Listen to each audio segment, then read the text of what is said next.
Man, I keep forgetting I got to do this with this new studio. I have to click back to us. I hate it. I don't like it.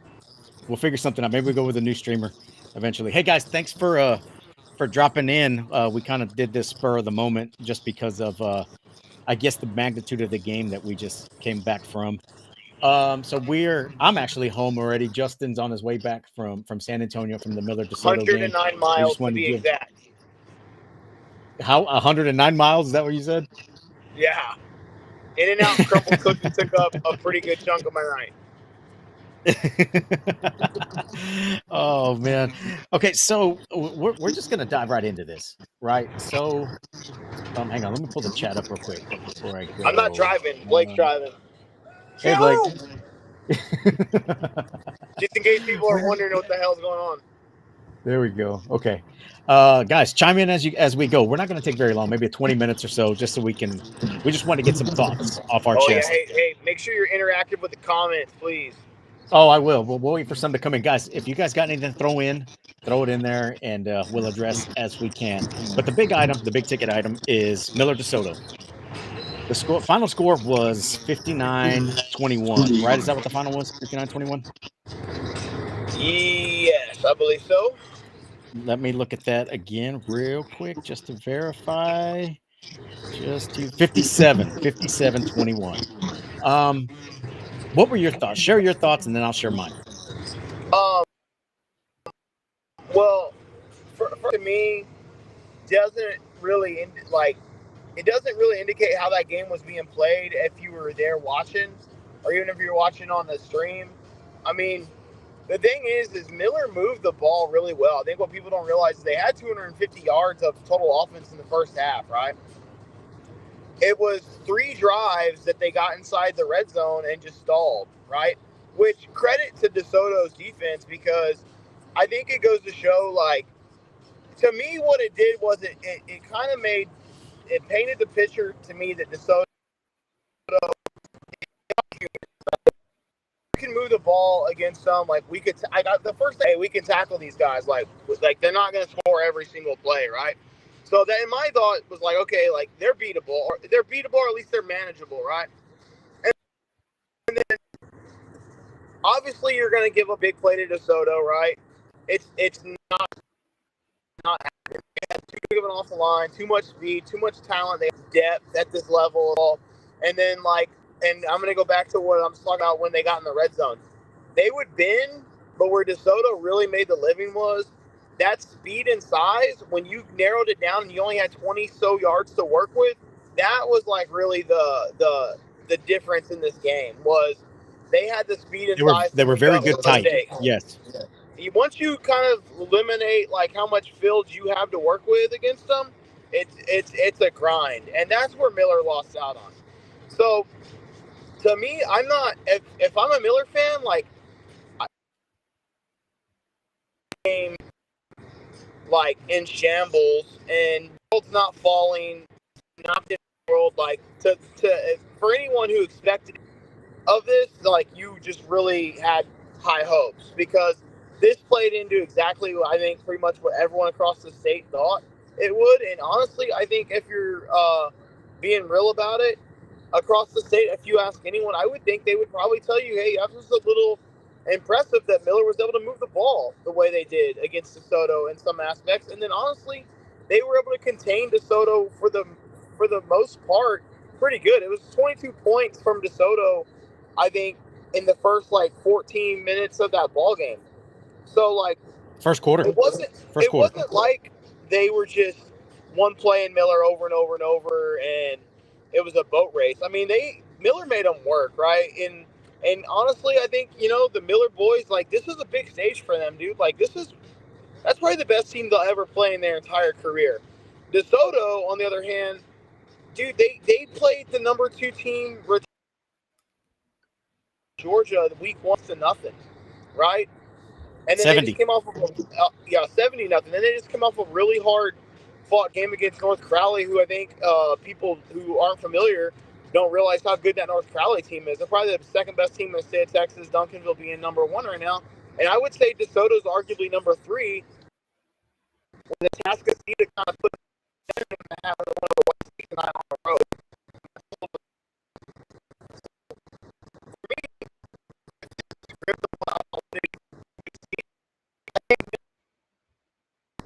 some opportunities they just didn't, which I think the stage was a little big for them.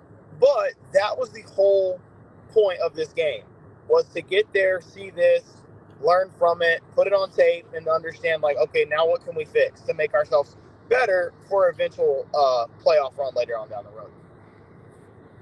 And I think that's what people are getting lost on, is that this game wasn't about Miller winning the football game. That's not what this game was about. This game was about getting Miller ready for the postseason.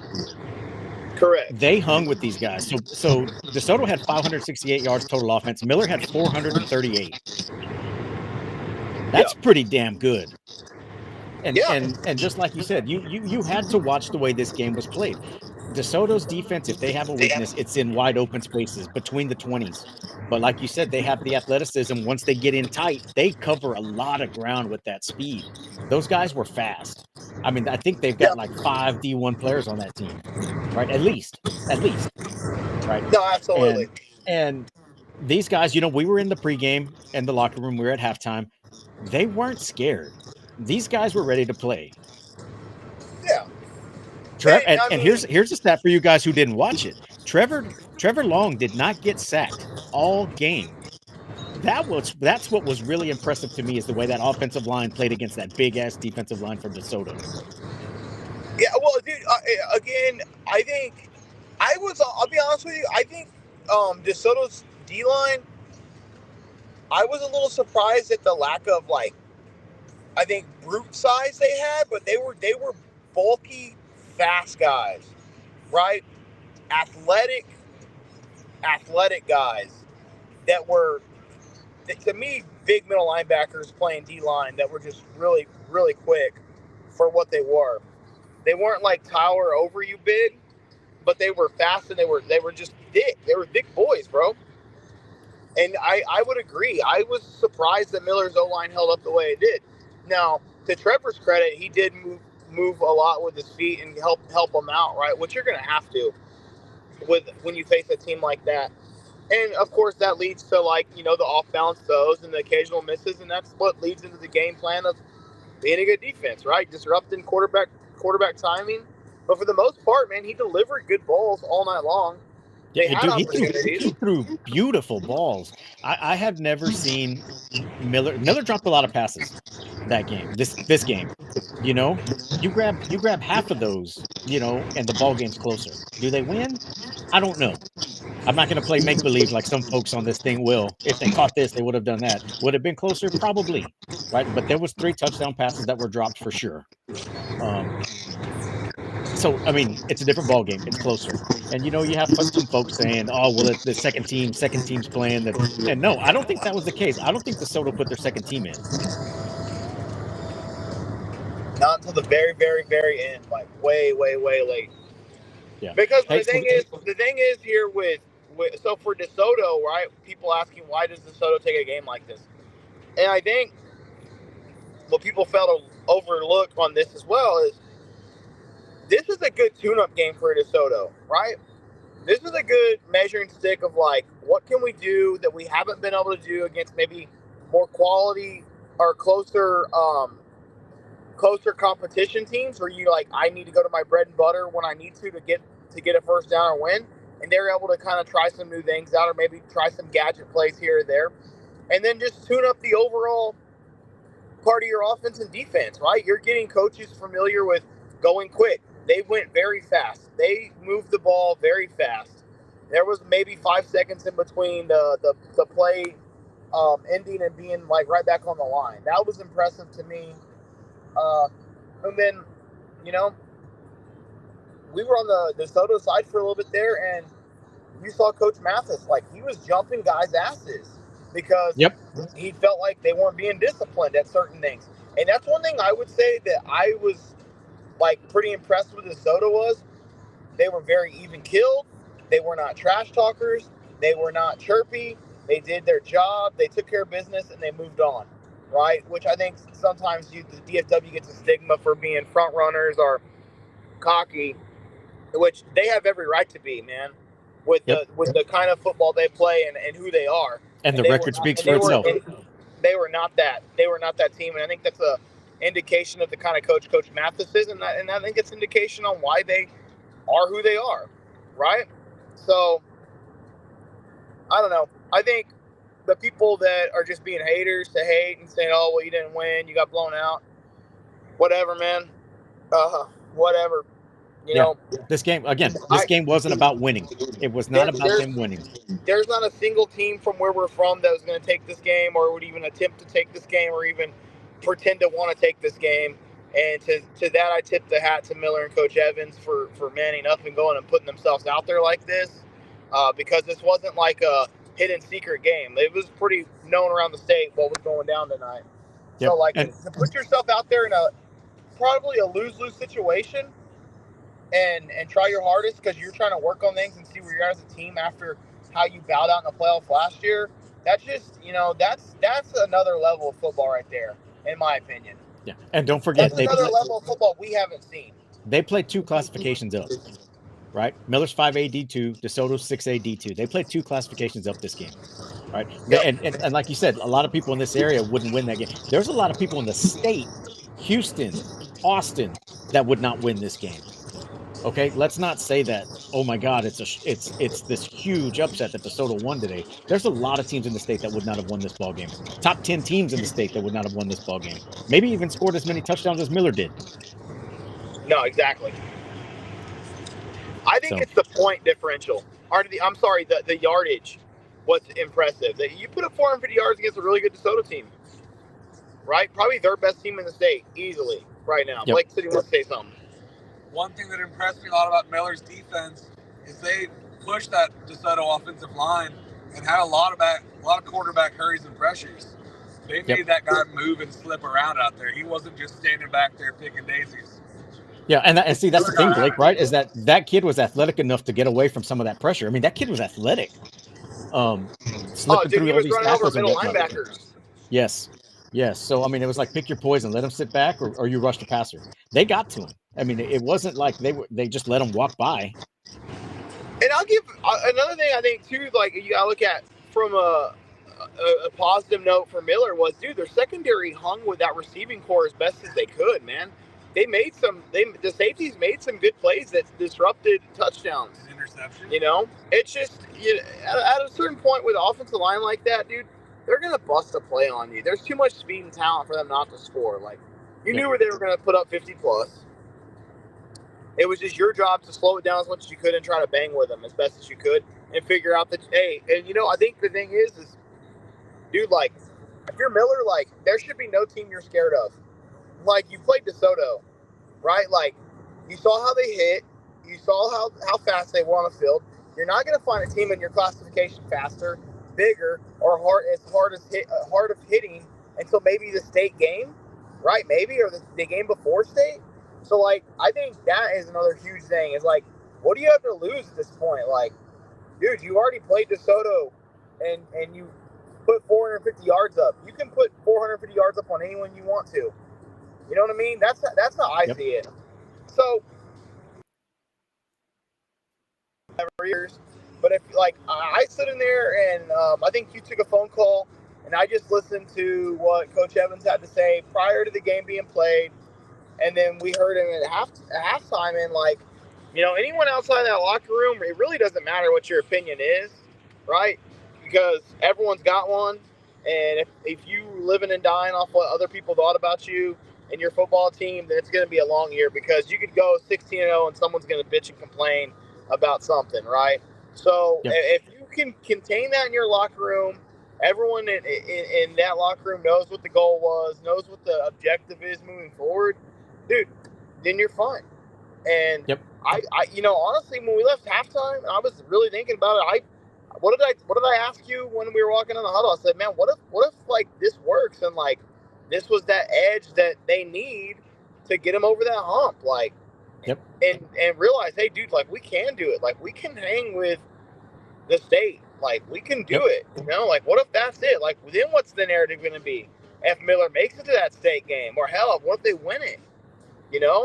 Or make a run right damn near to the very end. Like, that's the goal, right? It doesn't matter what the record is at the end of the season. It matters if you can win the whole damn thing.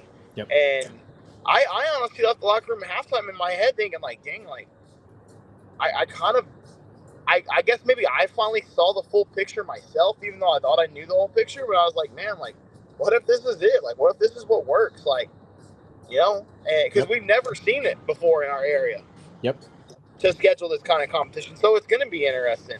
Yep. And I think it's, I think it's, you know, it was ballsy, it was bold, it was gutsy, dude, and like I like it. And you know, I'm pretty sure everyone in the Miller locker room is on board with it. The boys, like, they never really hung their head, like they weren't intimidated. Like, I think definitely the stage was big, and I think some of them, like, when it kind of got in the heat of the moment, you could tell, like, okay, like, we're gonna fight with some boys that, like, we're gonna score 6 on a slant down here in South Texas, but you're only getting like 6 yards against these guys because they're on top of you fast. Yep. Right. Yep. I mean, dude, like, it's simple. Like, Olympic track sprinters, like, they run like 200 meters, even though they're training for 100, so that their body is used to pushing through that 100 at full gear, right? Like, that's, if you really break it down to that, like, dude, like, you're training to beat teams of this caliber. Dude, you just played probably the best one, if not the top 3 in state, top 10 in the nation, like, and put 450 yards up of total offense. And now, if you didn't do anything, then it could be like, that could be a disheartening. But the fact that you were to come out of there with some really good positives, and then be able to go back and look at it on tape and say, hey, like, we could have done this a little bit better, maybe it would have given us a different outcome on this and that on those drives they stalled on, dude, that's what you wanted, right? So I like it. I understand it fully, and I'm curious to see how this pays off as the season moves on. Yep, me too. Some other notes: Calallen 21 or 28, I think, in Mexico City 21. There was a 7-point difference, so that was kind of an eye opener there. With that score there, talking to my Calallen folks, Calallen's still trying to put their passing game together. Still having some issues with the pass, not hitting wide open receivers. They said this Mexico team was better than some of the ones they played in the past. Very disciplined. 2013, 7 points. Yep. Calallen did not win, 20-8. Michael Lee. Mark Refugio's. Oh yeah. And Refugio hung tight with Edna today. I think it was 42-35. Yeah. So they at hung one point tight. It was 42-21, I believe. Yeah, I think it finished 42-35. No, Jason Herring-Burner, we were not able to catch any of it. I saw your post. I went and looked at the score. And we knew that was going to be a close game. That was going to go either way, and that's a very good Edna team. So, I mean, again, Refugio played up classifications again, and still almost got away with the win. Ganado lost tonight. Did they? They lost to East Bernard. Last I checked, they were losing. I'm pretty sure they lost. Well, again, playing up a classification, right? East Bernard's 3A, big 3A, playing up 2 classifications. No, actually, small 3A. Small 3A. So they played up a classification. So still bigger school, different kind of offensive system than they're used to. There were some shocking games tonight. Do you know about this? So Troy Matthew commented, Corpus Christi King versus Cibolo in 2012. You familiar with that game, with that King team? No. He's saying here, Steele had 11 T1 guys in 2012, 4 times back-to-back at the time. State champions for 5A. Nobody talks about that game. He says the same thing. Miller did okay. They will win out, or at least should win out. Jackson Marie. Cuero won again tonight. Jackson Marie had a very good night. He ended up with... let me pull that up real quick. He ended up with 9 touchdowns, 200-plus yards rushing and passing against Yoakum tonight. And that Yoakum team's beat some teams this year already. So, well, that Yoakum team I heard was really good. Yeah. So you got that Cuero team, Jackson Marie, and the Gobblers hosting Miller next week. So that should be a pretty interesting game as well. Yeah. But man, guys, I think that's really it. We really wanted to talk about that for a little bit. We'll next see you guys on Thursday. Hey, let's not go without talking, or let's not go without mentioning Columbus kicking Needville's ass 60-21. That train's rolling, bro. I wonder what our boy Grayson did. I know he's blowing up on the college scene ever since that week 1. And then I also know Malakoff, I believe, lost tonight, which should catapult the Cardinals to number one in their classification. Who did Malakoff lose to? Let me see. Starts with an H, I thought. Let me look. 3AD1. Malakoff, are they region 2? Yes. Oh, I hate this. It's going by district. They lost to Madisonville. 20. No, they won. They won 29-28. Oh, wow. They came back. Wow. Yep, 29-28. Yep. That's on my radar, man. I'm going to go catch the Malakoff and Columbus game no matter what. Yeah. Or you mean not Malakoff? Yeah, in the playoffs. Yeah. No, I'm gonna go watch Columbus kick the dog crap out of them. Could be State. I think that's really it. Let's go ahead and wrap it up. We'll see you guys Thursday from our live show for the Battle of 181. We'll be at Al Williford Chevrolet, our exclusive automobile dealership partner. And we'll be out there live again, just like that preseason show. We have a hard internet connection. We should not lose connection. And I think that's really it. We'll see you guys. Hey, Blake, you got anything to say? Hey, for all those people saying, oh, Miller had to play a second string, you have to still play the 11 people out there against you. You don't get to pick who they put. They went 21 for 21 with them in the second half. So hats off to the Bucks tonight. All right, guys. We'll see y'all.